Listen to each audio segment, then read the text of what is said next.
ሰላም ጤና ይስጥልን ውድ የዜና ላፍታ ተከታታዮቻችን ከሁሉ አስቀድመን አክብሮታዊ ሰላምታችን ይድረሳችሁ ብለናል። ለሰዓቱ የመራረጥናቸውን ዜናዎች ይዘን ተገኝተናል። አንኳር ጉዳዮችን በማስተዋወቅ እንጀምራለን። የመከላከያ ሰራዊት ወሰድኩ ያለው ወታደራዊ እርምጃ።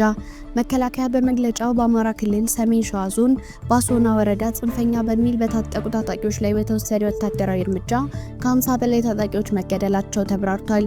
በጎጃሙም በአንድ ቀን ብቻ ከ300 በላይ ታጣቂዎች መገደላቸውን ገልጿል። ለዚህ መረጃ ላይ አስተያየታቸውን ከሰጡን ምሁር ጋር በዝርዝር መረጃችን እንመለስበታለን።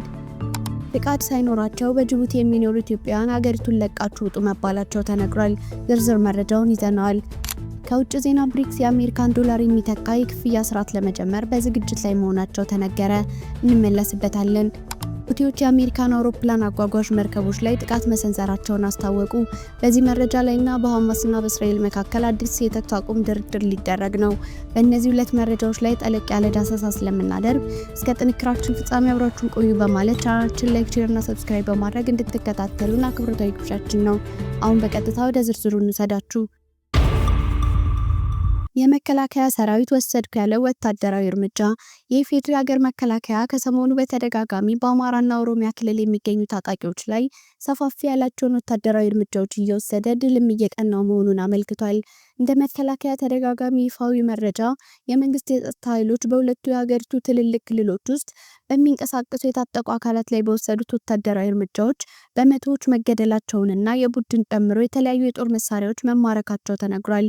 ወታደራዊ ዘመቻዎቹ እንደ መከላከያ መግለጫ ከትናንት በስቲያ ቅዳሜ ሚያዝያ 11 ቀን 2017 ዓ.ም በአማራ ክልል ሰሜን ሸዋ ዞን ባሶና ወረዳ ጽንፈኛ በሚል በተጠቀሱ ታጣቂዎች ላይ በተወሰደ ወታደራዊ እርምጃ ከ50 በላይ ታጣቂዎች መገደላቸው ተብራርቷል።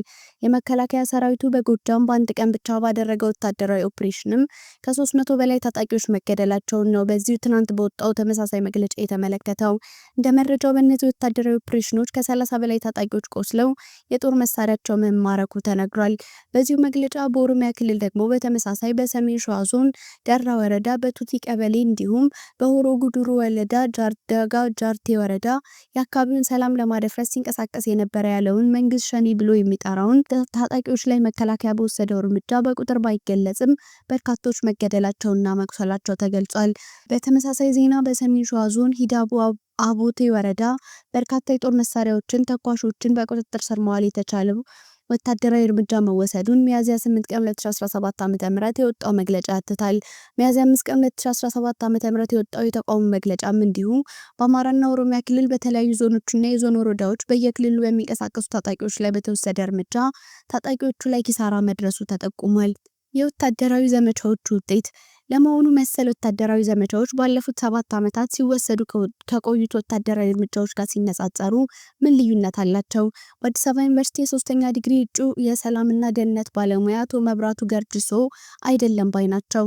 በእውነቱ መንግስት በተደጋጋሚ እንደዚህ አይነት መግለጫ ማውጣቱ የተለመደ ነገር እየሆነ መጥቷል የሚሉት ባለሙያው በዚህ መንገድ ባለፉት 7 ዓመታት የተስተዋሉ ቀውሶች ሲሰፉ እንጂ ሲጠፉ አልታየም ነው ያሉት።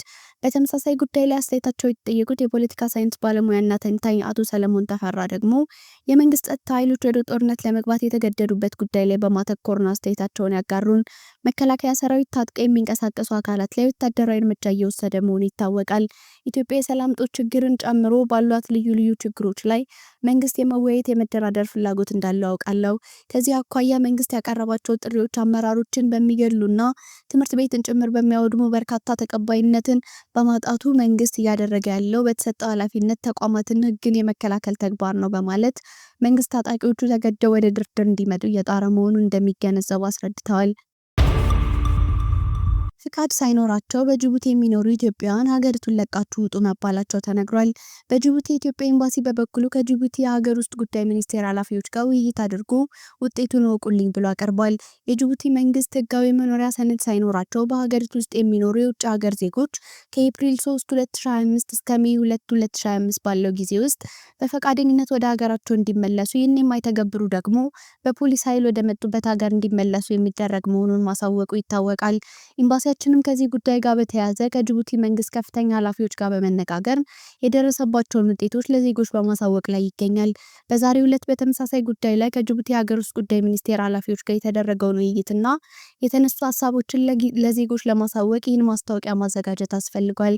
ኤምባሲው ከጅቡቲ ሀገር ውስጥ ጉዳይ ሚኒስቴር ኃላፊዎች ጋር በነበረው ውይይት በጅቡቲ የሚኖሩና ህጋዊ መኖሪያ ፍቃድ የሌላቸው ዜጎችን ብዛት ስላላቸው ትምህርት በመከታተል ላይ ያሉ ዜጎችን ልጆቻቸውን ትምህርታቸውን እንዳያቋርጡ መደረግ ስላለበት፣ የንግድ ድርጅት ያላቸው ዜጎቻችን እቃዎቻቸውን አጣርተው መሸጥ ስላለባቸው፣ በተለያዩ ስራዎች ተቀጥረው ለሚሰሩ ዜጎች ያልተከፈለ ውዝፍ ክፍያ ካለ እንዲከፈላቸው፣ እንዲሁም በፍርድ ቤት ያላለቀ ጉዳይ ያላቸው ዜጎች ሁኔታና ሌሎች ተያያዥ ጉዳዮችን በማንሳት ኢትዮጵያውያን ወደ ሀገራቸው የመመለሻ ቀን ቢያንስ በ3 ወር እንዲራዘም ጥያቄ አቅርቧል። የጅቡቲ ወገን ከላይ በሚስዮኑ የተነሱ ጉዳዮችን አስመልክቶ በሰጠው ምላሽም በሀገሪቱ ውስጥ የሚኖሩ የውጭ ሀገር ዜጎች ከኤፕሪል 3 እስከ ሜይ 2 2025 ድረስ ለማስወጣት የተያዘው እቅድ የሚሻሻልበትና በልዩ ሁኔታ የሚታይበት ሀገር እንደሌለ በግልጽ አስቀምጧል። በኢትዮጵያም ባለቤትነት የተያዙ የንግድ ድርጅቶች፣ መደብሮች፣ ሱቅ ወዘተ ያላቸው ካሉም ህጋዊ ባልሆነ ሁኔታ የተያዙበት መንገድ የሚመረመር መሆኑ እንደተጠበቀ ሆኖ ባለቤቶቹ በጅቡቲ መኖር የሚያስችላቸውን ህጋዊነት እስኪያረጋግጡ ድረስ ንብረታቸውን ባደራ ሰጥተው ሊሄዱ እንደሚችሉ፣ በአሰሪዎቹ በኩል ለሰራተኞች ሳይከፈል የተጠራቀሙ ክፍያዎች ከወዲሁ ከፍለው እንዲያጠናቅቁ ማሳሰቢያ እንደሚሰጥ፣ እንዲሁም በፍርድ ቤት የተያዙ የዜጎች ጉዳዮች በሚስዮኑ በኩል በሚቀርቡ ማስረጃዎች በመመስረት በፍጥነት ታይተው መፍትሄ እንዲያገኙ እንደሚደረግ ተገልጿል። ማስታወሻ ከጅቡቲ ሀገር ውስጥ ጉዳይ ሚኒስቴር የዛሬ ዓመት የተሰጠ መግለጫ እንደ አዲስ በዋትስአፕ እያዘዋወሩ ያሉ ሰዎች ስላሉ መደናገር እንደማይገባ፣ በፍርድ ቤት የተያዘ የክፍያ ጉዳይ ያላችሁ ዜጎችም ጉዳያችሁን የሚያሳይ ማስረጃ በማቅረብ ኤምባሲ በመምጣት መመዝገብ የምትችሉ መሆኑን እንገልጻለን። ወደ ውጭ ዜና ስናልፍ ብሪክስ የአሜሪካን ዶላር የሚተካ የክፍያ ስርዓት ለመጀመር በዝግጅት ላይ መሆናቸው ተነገረ። የብሪክስ አባል ሀገራት በዓለም አቀፍ ንግድ ላይ የአሜሪካን ዶላር የበላይነት ለመገዳደር አዲስ የክፍያ ስርዓት ለመጀመር በዝግጅት ላይ መሆናቸውን በቅርቡ ይፋ አድርገዋል። የሩሲያ የውጭ ጉዳይ ሚኒስቴር ሰርጌይ ላቭሮቭ እንደተናገሩት ይህ አዲስ የክፍያ ዘዴ ከባህላዊ ስርዓት ፈጽሞ የተለየ ሲሆን በዓለም አቀፍ የፋይናንስ ገበያዎች ላይ ከፍተኛ ለውጥ ሊያመጣ ይችላል። በተለይም የአሜሪካን ዶላር በዓለም አቀፍ የንግድ ልውውጦች ውስጥ ምንም አይነት ሚና እንደማይኖረውና አብዛኞቹ የንግድ ስምምነቶች በአባል ሀገራቱ የገንዘብ ምንዛሬዎች እንደሚፈጸሙ ይጠበቃል። ሚኒስትሩ አክለውም ይህ አዲስ የክፍያ ስርዓት ከብሪክስ አባል ሀገራት ውጭ ላሉት ሀገራትም ክፍት እንደሚሆን አረጋግጠዋል። ይህ ማለት ማንኛውም ሀገር የአሜሪካን ዶላር ሳይጠቀም የንግድ ልውውጦችን ማከናወን ይችላል ማለት ነው።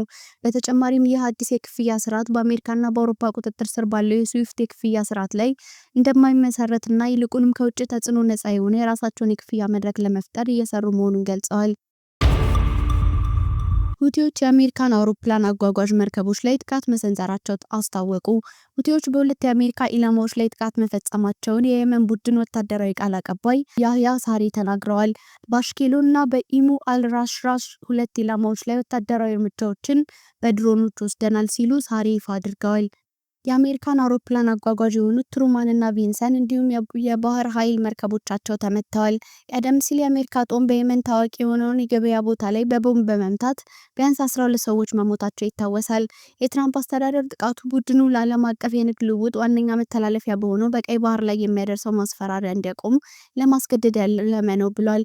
እንደ አውሮፓውያን አቆጣጠር ከኖቬምበር 2023 ጀምሮ ሁቲዎች እስራኤል በጋዛ ላይ ላካሄደችው ጦርነትና ከፍልስጤማውያን ጋር ለመተባበር ሲሉ ከእስራኤል ጋር በተገናኘ መርከቦች ላይ ጥቃት እየሰነዘሩ ይገኛሉ። በጥር ወር በሐማስና በእስራኤል መካከል የተኩስ አቁም ስምምነት ከተካሄደ በመርከቦቹ ላይ የሚደርሰው ጥቃት እንደሚቆም አስታውቀው ነበር። በሐማስና በእስራኤል መካከል አዲስ የተኩስ አቁም ድርድር ሊደረግ ነው። በሐማስና በእስራኤል መካከል አዲስ የተኩስ አቁም ድርድር ሊደረግ መሆኑን ምንጮች ገለጹ። ለጉዳዩ ቅርብ የሆኑ ፍልስጤማዊ ባለስልጣን እንዳሉት የኳታርና የግብጽ አደራዳሪዎች አዲስ የተኩስ አቁም ድርድር እያረቀቁ ነው። የተኩስ አቁሙ ከ5 እስከ 7 ዓመታት የሚዘልቅ እንደሚሆን ምንጩ ገልጿል። ሁሉም እስራኤላውያን ታጋቾች ተለቀው በምላሹ በእስራኤል እስር ቤቶች የሚገኙ ፍልስጤማውያን ይለቀቃሉ። ጦርነቱ በይፋ አቁሙ የእስራኤል ወታደሮች ሙሉ በሙሉ ከጋዛ እንዲወጡም ይደረጋል። በጉዳዩ ላይ ምክክር ለማድረግ የሐማስ ልዑካን ወደ ካይሮ እንደሚሄዱም ተገልጿል። ከዚህ ቀደም የተደረሰው የተኩስ አቁም ስምምነት ከ1 ወር በፊት መፍረሱ ይታወሳል። ስምምነቱ ለመፍረሱ ሁለቱም ወገኖች አንዳቸው ሌላቸውን ሲከሱ እስራኤል ጋዛ ላይ ጥቃት መፈጸም መጠን ቀጥላለች። ነገር ግን አዲስ ድርድር ሊደረግ ስለመሆኑ እስካሁን ከእስራኤል በኩል የተባለ ነገር የለም። የሐማስ የፖለቲካ ክንፍ ኃላፊ መሐመድ ዳሩዊሽ እና ዋና ተደራዳሪው ካሊል አልሃያ በካይሮ ለድርድር እንደሚገኙ ተጠቁሟል። ሐማስ የታጠቀውን መሳሪያ ፈቶ በምላሹ የ6 ሳምንት የተኩስ አቁም እንዲደረግ እስራኤል ከሰሞኑ ያቀረበችውን ሀሳብ በሐማስ በኩል ውድቅ ተደርጓል። ጠቅላይ ሚኒስትር ቤንያሚን ኔታንያሁ ሐማስ ካልከሰመና ታጋቾቹ በአጠቃላይ ካልተለቀቁ ጦርነቱን እንደማያቆሙ ተናግረዋል። ሐማስ በበኩሉ ጦርነቱን እስራኤል ስታቆም ታጋቾችን እንደሚለቁ አስታውቋል። ውድ የዜና ላፍታ ቤተሰቦች የሰዓቱ መረጃዎቻችን ያዳመጣችሁትን ይመስል ነበር። ስለተከታተላችሁን እያመሰገንን ቻናላችንን ሰብስክራይብ በማድረግ ቤተሰብ እንድትሆኑ እየጋበዝን በዚሁ ተሰናበትን። ጤና ይስጥልን።